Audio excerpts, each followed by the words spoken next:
Hello and welcome to dual tutors Telugu. So సంకల్పం batch లో physics కి సంబంధించి ఇది వచ్చేసి ఫస్ట్ లెక్చర్. సో ఈ లెక్చర్ సిరీస్ లో వచ్చేసి మనం డీటెయిల్ గా కాన్సెప్ట్స్ అయితే డిస్కస్ చేస్తాం. అలాగే కాన్సెప్ట్స్ సంబంధించి ఏ మోడల్ ఆఫ్ పీవైక్యూస్ అడుగుతున్నారు అనేవి కూడా డిస్కస్ చేస్తాం. సో ఈ లెక్చర్ సిరీస్ మీరు మిస్ అవ్వకుండా ఉండాలంటే మా ఛానల్కి అయితే వెంటనే సబ్స్క్రైబ్ చేసుకోండి. సో ఇక్కడ చూసుకున్నట్టయితే మనకి ఓవరాల్ గా 6 టాపిక్స్ అయితే ఉన్నాయి. సో ఫస్ట్ టాపిక్ వచ్చేసి 2 ప్రిన్సిపల్స్. సో మనం ఫిజిక్స్ ని 2 ప్రిన్సిపల్స్ ద్వారా చదువుకుంటాం. అది వచ్చేసి unification and reductionism. Next 2 domains అయితే ఉన్నాయి మనకి. అది వచ్చేసి microscopic and microscopic. Next scientist and their contributions. So కొందరు సైంటిస్ట్ నేమ్స్ అండ్ వాళ్ళ కాంట్రిబ్యూషన్స్ ఏంటి అని టేబుల్లో మనకు ఒక బాక్స్ అయితే ఉంది. సో దాని నుంచి కూడా క్వశ్చన్స్ అనేవి వస్తున్నాయి. Next link between technology and physics. So technology and physics. So ఏ టెక్నాలజీ బిహైండ్ ఏ ఫిజిక్స్ లా ఉందో అని రిలేట్ చేస్తూ మనకు ఒక టేబుల్ అయితే ఉంది. దాని నుంచి క్వశ్చన్స్ ఫ్రేమ్ అవుతున్నాయి. నెక్స్ట్ ఈ చాప్టర్ నుంచి వన్ ఆఫ్ ది బిగ్గెస్ట్ లేదా చాలా హై వెయిటేజ్ ఉన్న కాన్సెప్ట్ వచ్చేసి మనకి ఫండమెంటల్ ఫోర్సెస్. సో మనకి 4 ఫండమెంటల్ ఫోర్సెస్ అయితే ఉంటాయి. వాటి గురించి కూడా మనం నేర్చుకుంటాం. Next nature of physical laws. So మనకి నేచర్ ఆఫ్ ఫిజికల్ లాస్ కి సంబంధించి సర్టెన్ స్టేట్మెంట్స్ ఉంటాయి. సో అవి అయితే మనం గుర్తుపెట్టుకోవాలి. సో ఈ పర్టికులర్ వీడియోలో అయితే ఫస్ట్ 4 టాపిక్స్ అయితే మనం కంప్లీట్ చేసుకుంటాం. అండ్ నెక్స్ట్ వీడియోలో వచ్చేసి రిమైనింగ్ 2 టాపిక్స్ అయితే డిస్కస్ చేస్తాం. సో ఇంకా లేట్ చేయకుండా స్టార్ట్ చేద్దాం. సో ఇక్కడ చూసుకున్నట్టయితే ఫస్ట్ మనం సైన్స్ అండ్ ఫిజిక్స్ అంటే ఏంటో తెలుసుకుందాం. సో సైన్స్ అనేది మనకి ఈ వర్డ్ లాటిన్ వర్డ్ అయిన సైన్షియా నుంచి అయితే వచ్చింది. సో దీని అర్థం ఏంటంటే టు నో, అంతే కదా. సైన్స్ అంటే ఏంటి? టు నో సంథింగ్, ఏదైనా అర్థం చేసుకోవడం. నెక్స్ట్ ఈ సైన్స్ అనే వర్డ్ కి సాంస్క్రిట్ లో మనకి విజ్ఞాన అనే వర్డ్ ఉంది. విజ్ఞాన అంటే ఏంటి? అందరికీ తెలిసిందే, నాలెడ్జ్ అని అర్థం. So this is about science. మరి ఫిజిక్స్ అంటే ఏంటి? So it is the study of physical world and study of basic laws of nature. So basic laws of nature and physical world లో జరిగే ఫెనోమినాస్ కి రీజనింగ్ ఇస్తూ మనం ఫిజిక్స్ అనేది చదువుకుంటాం. నెక్స్ట్ సో నేను స్టార్టింగ్ చెప్పాను కదా 2 ప్రిన్సిపల్స్ అనేవి ఉంటాయని. అవి వచ్చేసి మనకి యూనిఫికేషన్ అండ్ రిడక్షనిజం. సో యూనిఫికేషన్ అంటే ఏంటి? యూనిఫికేషన్ అనే వర్డ్ లోనే ఉంది. యూనిఫై చేయడం అంటే ఏంటి? టుగెదర్ తీసుకురావడం, రైట్? సో ఇక్కడ యూనిఫికేషన్ కి అర్థం ఏంటంటే explaining many different phenomena using one common idea. So 2-3 ఫెనామినాస్ ని సపరేట్ గా ఎక్స్ప్లెయిన్ చేయడం కంటే మూడిటికి ఒకటే కామన్ ఐడియాతో ఎక్స్ప్లెయిన్ చేయడమే యూనిఫికేషన్ అంటాం. ఫర్ ఎగ్జాంపుల్ తీసుకుంటే మనం ఫాలింగ్ యాపిల్ కానీ, మూన్ మోషన్ అరౌండ్ సన్ కానీ, లేదా ప్లానెట్స్ మోషన్ తీసుకున్నట్టయితే ఇవన్నిటిని మనం ఒక సింగిల్ ఐడియాతో ఎక్స్ప్లెయిన్ చేయొచ్చు. అది వచ్చేసి మనకి లా ఆఫ్ గ్రావిటేషన్. సో మనం లా ఆఫ్ గ్రావిటేషన్ యూజ్ చేసి ఈ 3 డిఫరెంట్ ఫెనామినాస్ ని ఎక్స్ప్లెయిన్ చేయగలుగుతున్నాం. అంటే ఇక్కడ మనం 3 డిఫరెంట్ కాన్సెప్ట్స్ ని 1 లాతో యూనిఫై చేస్తున్నాం. This is nothing but unification. Next reductionism. So reductionism మనం డెఫినేషన్కి వెళ్లే ముందు ఒక ఎగ్జాంపుల్ తో అయితే అర్థం చేసుకుందాం. సో ఇక్కడ చూసినట్టయితే సపోజ్ మనకి అసలు ఒక సైకిల్ అనేది ఎలా ఫంక్షన్ చేస్తుందో మనకు తెలియదు. ఫస్ట్ టైం ఒక సైకిల్ ని చూస్తున్నాం. సో సైకిల్ అనేది ఒక బిగ్ సిస్టమ్. సో ఇప్పుడు ఈ బిగ్ సిస్టమ్ ని అర్థం చేసుకోవాలంటే సైకిల్ యొక్క పార్ట్స్ వచ్చేసి మనం అర్థం చేసుకోవాలి. సో సైకిల్ కి ఏమేమి ఉంటాయి? వీల్స్ ఉంటాయి, సీట్ ఉంటుంది, సీట్ పోస్ట్ ఉంటుంది, నెక్స్ట్ హ్యాండిల్స్ ఉంటాయి, చైన్ ఉంటుంది, బ్రేక్స్ ఉంటాయి, ఎక్సెట్రా ఐటమ్స్ ఉంటాయి. ఫస్ట్ ఈ ఇండివిజువల్ ఐటమ్స్ ఏవైతే ఉన్నాయో లేదా పార్ట్స్ ఏవైతే ఉన్నాయో వీటి యొక్క ఫంక్షన్ అనేది మనం అర్థం చేసుకోవాలి. ఫంక్షన్, వాటి ప్రాపర్టీస్ ఒకటి ఇంకొకటికి ఎలా లింక్ అవుతుంది అనేది తెలిస్తేనే, ఇవన్నీ మనకి వాడడం వస్తేనే ఇప్పుడు ఆ బిగ్ సిస్టమ్ ఏదైతే ఉందో మనకి ఇక్కడ సైకిల్, ఈ సైకిల్ ని వాడడానికి అయితే వస్తుంది. అంటే ఇక్కడ ఏం చేస్తున్నాం? స్మాలర్ కాన్స్టిట్యూయెంట్ పార్టికల్స్ యొక్క ప్రాపర్టీస్, ఇంటరాక్షన్స్ స్టడీ చేసి ఒక బిగ్గర్ కాంప్లెక్స్ సిస్టమ్ ని మనమైతే అర్థం చేసుకుంటున్నాం. This is nothing but reductionism. So ఇప్పుడు డెఫినేషన్ కి వస్తే reductionism means derive the properties of bigger, more complex system from the properties and interactions of its constituent simpler parts. Same కదా, ఇంతకుముందు cycle అర్థం చేసుకోవడానికి వాటి యొక్క కాన్స్టిట్యూయెంట్ సింపులర్ పార్ట్స్ ని అర్థం చేసుకొని సైకిల్ ఎలా రన్ అవుతుందో మనం అర్థం చేసుకున్నాం. సిమిలర్ గా సేమ్ అదే అప్లై చేస్తాం. సో ఇది వచ్చేసి రిడక్షనిజం. సో మరి వీటిపైన అసలు క్వశ్చన్స్ వస్తున్నాయా? అసలు ఇవి కొత్త. సో ఇక్కడ చూసినట్టయితే మనకి ఈ క్వశ్చన్ అయితే అడిగారు. 2022 AP shift two July 8 so ఇక్కడ క్వశ్చన్ చూసుకున్నట్టయితే the 2 principal thrust in physics are, అంటే ఇక్కడ ఏం లేదు, ఫిజిక్స్ స్టడీ చేయడానికి మనకి 2 ప్రిన్సిపల్స్ ఉన్నాయి కదా, అవేంటి అని అడుగుతున్నారు. సో ఇక్కడ ఆప్షన్స్ చూసుకున్నట్టయితే డైవర్సిఫికేషన్ అండ్ కాంప్లెక్సిఫికేషన్ కాదు. నెక్స్ట్ యూనిఫికేషన్ అండ్ సింప్లిఫికేషన్, ఇది కూడా అవ్వదు. Next unification and reduction or reductionism. So this is our correct answer. So option C is our correct answer. Next, the related effort to derive the properties of bigger, more complex system from the properties and interactions of its constituent simpler part is what? So ఇంతకుముందే చూసాం కదా, this is nothing but reductionism. So option B is correct answer. So ఇది వచ్చేసి Telangana shift to 2024 9th మేలో అయితే ఈ question అడిగారు. Next microscopic domain, microscopic domain మనకి 2 డొమైన్స్ ఉన్నాయని అయితే తెలుసుకున్నాంగా. సో వీటి డెఫినేషన్స్కి వెళ్ళే ముందు మనం ఒక ఎగ్జాంపుల్తో అసలు ఇవంటే ఏంటో అర్థం చేసుకుందాం. సో ఇక్కడ చూసుకున్నట్టయితే మనం ఒక ఫ్యాన్ ని అబ్జర్వ్ చేస్తున్నాం. సో ఈ ఫ్యాన్ ని అబ్జర్వ్ చేస్తే మనకి ఆ ఫ్యాన్ యొక్క బ్లేడ్స్, ఆ ఫ్యాన్ ఎంత స్పీడ్ లో తిరుగుతుంది, ఫ్యాన్ ఏమైనా హీట్ అయితే మనం టచ్ చేస్తే మనం ఫీల్ కలుగుతాం. సో మనం అయితే అబ్జర్వ్ చేయగలం, ఫీల్ అవ్వగలమో అవి వచ్చేసి మనకి మైక్రోస్కోపిక్ డొమైన్ కిందకి వస్తాయి. సో ఈ ఫ్యాన్ కేసులో తీసుకున్నట్టయితే మనకి ఆ ఫ్యాన్ అనేది సర్టెన్ స్పీడ్ తో రొటేట్ అవుతుంది. సో మనం ఆ ఫ్యాన్ స్పీడ్ చూడొచ్చు, అది సర్క్యులర్ మోషన్ లో తిరుగుతుంది, దాని యాంగులర్ స్పీడ్ ఎంత, దానికి ఎంత టార్క్ అప్లై అవుతుంది, మనం ఇవన్నీ వచ్చేసి తెలుసుకోవచ్చు. So this comes under mechanics. Next ఇప్పుడు ఈ ఫ్యాన్ అనేది రన్ కావాలంటే మనకి ఎలక్ట్రికల్ ఎనర్జీ అయితే మనం సప్లై చేయాలి కదా. సో మనకి ఇంటీరియర్ లో ఈ కాపర్ వైండింగ్స్ కూడా ఉంటాయి. అసలు ఈ వైండింగ్స్ ఎందుకు ఉంటాయి, ఎలక్ట్రిసిటీకి దీనికి సంబంధం ఏంటి, సో ఇదంతా కూడా మనం ఎలక్ట్రోడైనమిక్స్ లో అయితే చదువుకుంటాం. నెక్స్ట్ ఇప్పుడు ఏదైనా ఎలక్ట్రికల్ అప్లయన్స్ సర్టెన్ టైం తర్వాత అది హీట్ అవుతుంది, ఎస్ ఆర్ నో. సో ఇక్కడ ఏమవుతుంది, motor gets warm due to energy loss. So మనం ఈ ఎనర్జీ లాసెస్ ని స్టడీ చేస్తాం అండర్ థర్మోడైనమిక్స్. సో ఈ 3 డొమైన్స్ ఏవైతే ఉన్నాయో ఇవి మనం అబ్జర్వ్ చేయొచ్చు అండ్ ఫీల్ అవ్వచ్చు. సో ఈ 3 వచ్చేసి మనకి మైక్రోస్కోపిక్ అవుతాయి. ఇప్పుడు ఈ కాపర్ వైర్ ఏదైతే ఉందో దీన్ని మనం జూమ్ ఇన్ చేస్తే ఇది made up of what, obviously atoms. Any matter is made up of atoms కదా. బట్ ఈ atoms can we touch, can we sense?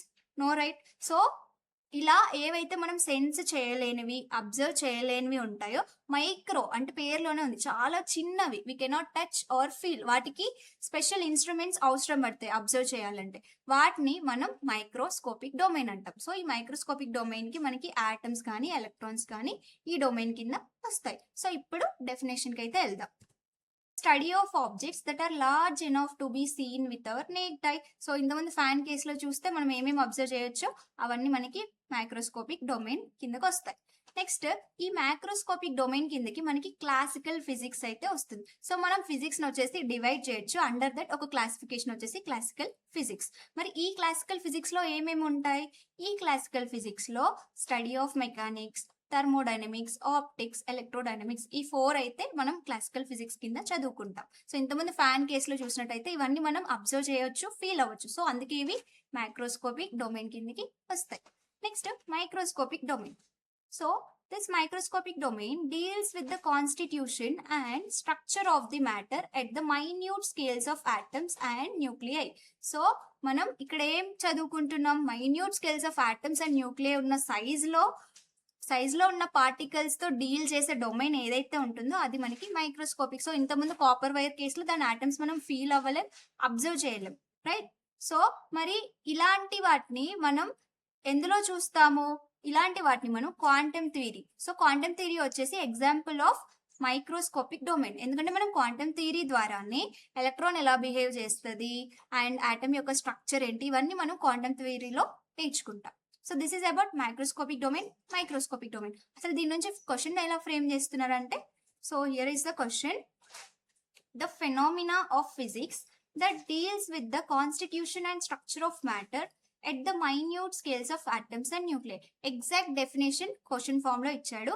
So ఈ రీజన్ వల్లనే నేను కొన్ని ప్లేసెస్ లో డెఫినేషన్స్ కాంప్లెక్స్ ఉన్నా కానీ ఎగ్జాక్ట్ వర్డ్స్ పెడుతున్నాను, ఎందుకంటే అవే సెంటెన్సెస్ మనకి క్వశ్చన్ లో అడుగుతున్నారు. సో మనం ఆ వర్డ్స్ తో ఫెమిలియర్ ఉండాలి కాబట్టి నేను ఆ వర్డ్స్ స్లైడ్స్ లో వచ్చేసి మెన్షన్ చేస్తున్నాను. సో ఇక్కడ చూసుకున్నట్టయితే ఎగ్జాక్ట్ మనకి మైక్రోస్కోపిక్ డొమైన్ డెఫినేషన్ ఏదైతే ఉందో అదే ఇచ్చాడు. So answer will B microscopic domain. So option A is correct. So ఇది వచ్చేసి 3rd May Shift 1 2025 AP website లో అడిగారు. నెక్స్ట్ టాపిక్ చూసుకున్నట్టయితే మనకి సైంటిస్ట్ అండ్ దేర్ కాంట్రిబ్యూషన్. నేను చెప్పాను కదా టేబుల్, మనకి ఒక టేబుల్లో ఈ ఇన్ఫర్మేషన్ అయితే ఇచ్చారని. సో ఇక్కడ చూసుకున్నట్టయితే మనకి ఈ 2 టేబుల్స్ అయితే ఉన్నాయి. సో ఇవి వచ్చేసి మనకి స్టార్టింగ్ లైక్ చాలా ఎక్కువ ఇన్ఫర్మేషన్ అనిపిస్తుంది, బట్ మనం 11th and 12th physics lessons complete చేస్తున్న కొద్దీ ఈ నేమ్స్ ఎక్కడో దగ్గర మనకి వస్తూనే ఉంటే మనం ఫెమిలియరైజ్ అవుతాం వాళ్ళ కాంట్రిబ్యూషన్స్ ఏంటి, ఏ సైంటిస్ట్ ఏం కాంట్రిబ్యూట్ చేశారని. సో ఇదేం టఫ్ అవ్వదు. అండ్ స్పెసిఫిక్ గా ఇక్కడ మనకి ఆల్బర్ట్ ఐన్స్టీన్ గురించి and one more person SN Bose. So వీళ్ళిద్దరి గురించి మనకి టెక్స్ట్ బుక్ లో వచ్చేసి సపరేట్ గా టేబుల్ లో ఇన్ఫర్మేషన్ అయితే ఇచ్చారు. సో ఈ 2 పర్సన్స్ గురించి కీ పాయింట్స్ అయితే మనం డిస్కస్ చేద్దాం. బిఫోర్ దట్ ఈ టేబుల్ నుంచి అసలు క్వశ్చన్ ఫ్రేమ్ చేస్తున్నారా అంటే here is the proof. So ఇక్కడ చూడండి మనకి క్వశ్చన్ అడిగారు 16th May Shift 1 AP 2023 లో wrongly matched pair among the following. So మనం ఇందులో రాంగ్లీ మ్యాచ్డ్ పేర్ ని ఐడెంటిఫై అయితే చేయాలి. So Galileo law of inertia ఇచ్చారు, Michael Faraday law of electromagnetic induction, Rudolf Hertz వచ్చేసి generation of electromagnetic waves and CV Raman వచ్చేసి wave theory of light. So ఇప్పుడు ఆ టేబుల్ హెల్ప్ తో ఏ పర్సన్ ఏం కాంట్రిబ్యూట్ చేస్తారో క్రాస్ వెరిఫై చేద్దాం. సో ఇక్కడ చూసుకున్నట్టయితే గెలిలియో మనకి లా ఆఫ్ ఇనర్షియానే ఇచ్చారు. So this is correct. Next Michael Faraday వచ్చేసి లా ఆఫ్ ఎలక్ట్రోమాగ్నెటిక్ ఇండక్షన్ ఇచ్చారు. So this is also correct. So next మనకి రుడాల్ఫ్ హెర్ట్జ్ వచ్చేసి generation of electromagnetic waves. So this is also correct. Next వచ్చేసి మనకి CV Raman గురించి ఇచ్చారు. సో సివి రామన్ వచ్చేసి మనకి inelastic scattering of light by molecules గురించి కాంట్రిబ్యూట్ చేశారు. దీని గురించి ఆయన ఎక్స్ప్లెయిన్ చేశారు. బట్ మనకి ఆప్షన్స్ లో ఏమి ఇచ్చారు, ఇక్కడ ఆప్షన్స్ లో wave theory of light explain చేశారని ఇచ్చారు. So this is wrong right. ఇది కదా మనకి incorrect pair. So this will be our answer. So option D is our correct answer. మరి వేవ్ థియరీ ఆఫ్ లైట్ ఎవరు ఇచ్చారంటే చూద్దాం ఇక్కడ. So wave theory of light వచ్చేసి మనకి క్రిస్టిన్ హైగన్స్ అయితే ఇచ్చారు. So this is about scientist and their contribution. Next మనకి చెప్పాను కదా Albert Einstein and SN Bose గురించి స్పెషల్ గా ఇన్ఫర్మేషన్ ఇచ్చారు అని. సో వాళ్ళ ఇన్ఫర్మేషన్ లో కీ పాయింట్స్ ఏంటో మనం ఇప్పుడు చూద్దాం. సో ఆల్బర్ట్ చూసినట్టయితే his contributions are photoelectric effect, Brownian movement, special and general theory of relativity. So ఈయన 3 మేజర్ కాంట్రిబ్యూషన్స్ అయితే చేశారు. అందులో మెయిన్ ఇంపార్టెంట్ వచ్చేసి మనకి ఫోటో ఎలక్ట్రిక్ ఎఫెక్ట్. ఎందుకంటే ఈ ఫోటో ఎలక్ట్రిక్ ఎఫెక్ట్ గా ఈయనకి 1905 లో నోబెల్ ప్రైజ్ అయితే వచ్చింది. సో ఈ ఫోటో ఎలక్ట్రిక్ ఎఫెక్ట్ ఆయన పార్టికల్ నేచర్ ఆఫ్ మ్యాటర్ తో ఎక్స్ప్లెయిన్ చేశారు.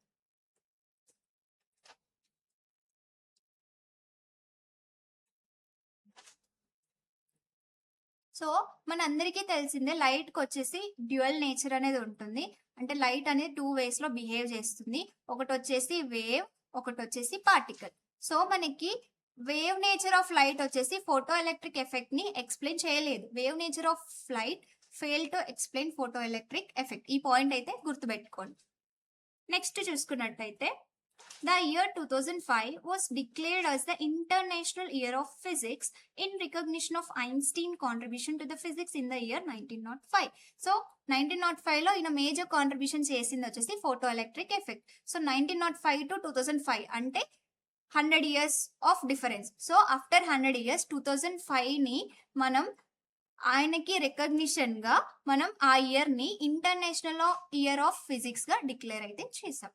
నెక్స్ట్ చూసుకున్నట్టయితే ఐన్స్టీన్ ఇక్కడ జనరల్ థియరీ ఆఫ్ రిలేటివిటీ ఇచ్చారన్నారు కదా.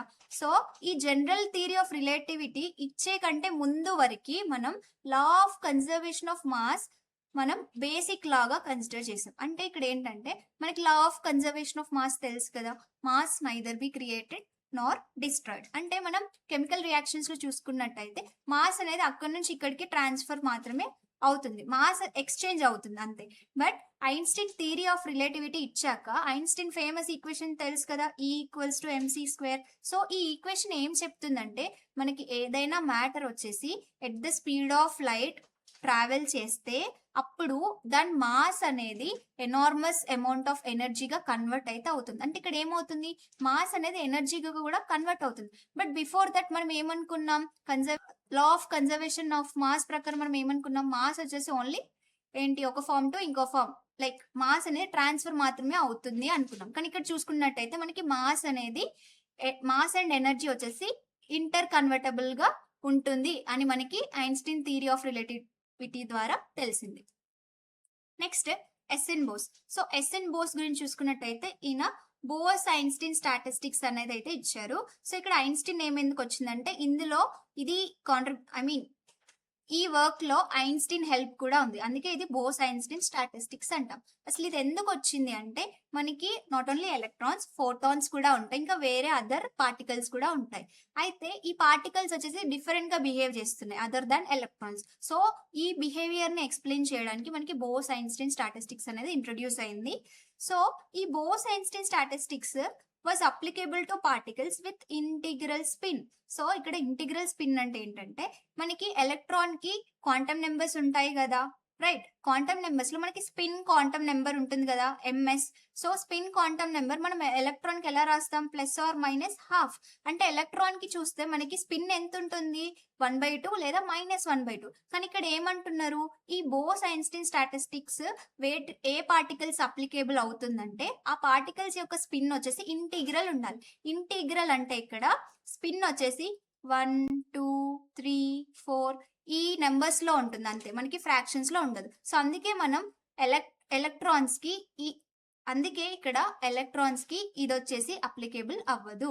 అండ్ ఏ పార్టికల్స్ అయితే బోస్ ఐన్స్టీన్ స్టాటిస్టిక్స్ ని ఒబే చేస్తాయో వాటిని మనం బోసాన్స్ అని అంటాము. ఓకే, సో ఇప్పుడు క్వశ్చన్స్ చూద్దాం. సో ఇక్కడ చూసుకున్నట్టయితే wave nature of light has fail to explain. So ఇంతకుముందు చెప్పాను కదా ఇంపార్టెంట్ పాయింట్ అని. సో వేవ్ నేచర్ వచ్చేసి ఫోటో ఎలక్ట్రిక్ ఎఫెక్ట్ ని ఎక్స్ప్లెయిన్ చేయలేకపోయింది. పార్టికల్ నేచర్ ఆఫ్ లైట్ వచ్చేసి ఎక్స్ప్లెయిన్ చేయగలిగింది. So answer is option A, photo electric effect. Next, law of conservation of mass was regarded as another basic conservation law of nature until the advent of. So ఇంతకుముందు చెప్పాను కదా మనం Einstein theory of relativity ముందు వరకు లా of conservation of mass ని మనం basic లాగా consider చేసాం. సో అదే సేమ్ పాయింట్ ఇక్కడ క్వశ్చన్ ఫార్మేట్ లో ఇచ్చారు. So until the advent of theory of relativity వచ్చిన తర్వాత మన అండర్స్టాండింగ్ ఎలా చేంజ్ అయింది, మనం మాస్ అనేది ఎనర్జీలో కూడా కన్వర్ట్ చేయొచ్చు.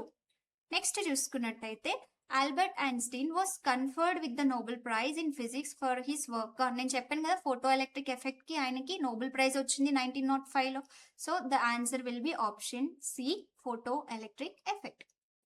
సో ఈ క్వశ్చన్ వచ్చేసి హోంవర్క్, ఇది సాల్వ్ చేసి ఆప్షన్ అయితే కామెంట్ బాక్స్ లో మెన్షన్ చేయండి, మేమైతే రెస్పాండ్ అవుతాం. నెక్స్ట్ టాపిక్ వచ్చేసి మనకి link between technology and physics. నేను చెప్పాను కదా ఒక బాక్స్ ఇచ్చారు టెక్స్ట్ బుక్ లో అని. సో ఆ బాక్స్ ఏంటో చూద్దాం. సో ఇక్కడ చూసుకున్నట్టయితే మనకి certain number of technologies and వాటి బిహైండ్ ప్రిన్సిపల్స్ ఏంటి అని అయితే ఇచ్చారు. సో ఈ టేబుల్ కూడా మనం గుర్తుపెట్టుకోవాలి. సో ఈ టేబుల్ నుంచి క్వశ్చన్స్ ఎలా వస్తున్నాయో చూద్దాం. సో ఇక్కడ చూసుకున్నట్టయితే మ్యాచ్ ద ఫాలోయింగ్, ఇది 2015 question. So rocket propulsion behind technology ఏంటి? సో ఇక్కడ చూసుకున్నట్టయితే రాకెట్ ప్రొపల్షన్ బిహైండ్ టెక్నాలజీ వచ్చేసి బిహైండ్ ప్రిన్సిపల్ వచ్చేసి Newton's law of motion. So rocket propulsion Newton's law of motion. So A is matching with R. So ఇక్కడ options లో చూసుకుంటే మనకి 3 options లో A is matching with R. So option C వచ్చేసి మన answer అవ్వదు. Next చూసుకున్నట్టయితే ఏరోప్లేన్. సో ఏరోప్లేన్ వచ్చేసి మనకి బెర్నౌల్లీస్ ప్రిన్సిపల్ బేస్డ్ గా మనమైతే ఈ టెక్నాలజీ డిజైన్ చేసాం. సో ఏరోప్లేన్ వచ్చేసి Bernoulli's principle. So B is matching with P. So B is matching with P 3 options లో ఉంది, బట్ సి ఆల్రెడీ క్రాస్ అయింది కాబట్టి సో మన ఆప్షన్స్ వచ్చేసి బి అండ్ డి లో ఏదో ఒకటి అవుతుంది. A won't be our answer. Next optical fibres. So optical fibres చూసుకున్నట్టయితే ఇక్కడ total internal reflection of light based గా మనం ఆప్టికల్ ఫైబర్స్ వచ్చేసి ప్రిపేర్ చేస్తాం. So optical fibres total internal reflection. So C is matching with Q. So ఇక్కడ options లో చూసుకుంటే C is matching with Q. Next fusion test reactor. So fusion test reactor ఇక్కడ చూసుకున్నట్టయితే fusion test reactor, దీన్ని మనం టోక్మాక్ అని కూడా అంటాం. సో దీని behind principle magnetic confinement of plasma. So fusion test reactor, option D is matching with S. So D is matching with S. So option D is our correct answer. So next ఈ questions ఏవైతే ఉన్నాయో ఈ 3 questions table హెల్ప్తో అయితే solve చేయండి. And ఆ table వచ్చేసి నేర్చుకోండి, ఎందుకంటే దీని నుంచి క్వశ్చన్స్ వచ్చేసి ఫ్రీక్వెంట్గా వస్తున్నాయి. సో ఈ వీడియోకి అయితే ఇంతే. సో మీకు ఎలాంటి డౌట్స్ ఉన్నా కామెంట్ బాక్స్లో కామెంట్ చేయండి, మేము వాటికి రెస్పాండ్ అవుతాం. వీడియో నచ్చినట్టయితే లైక్ చేయండి, షేర్ చేయండి. Thank you.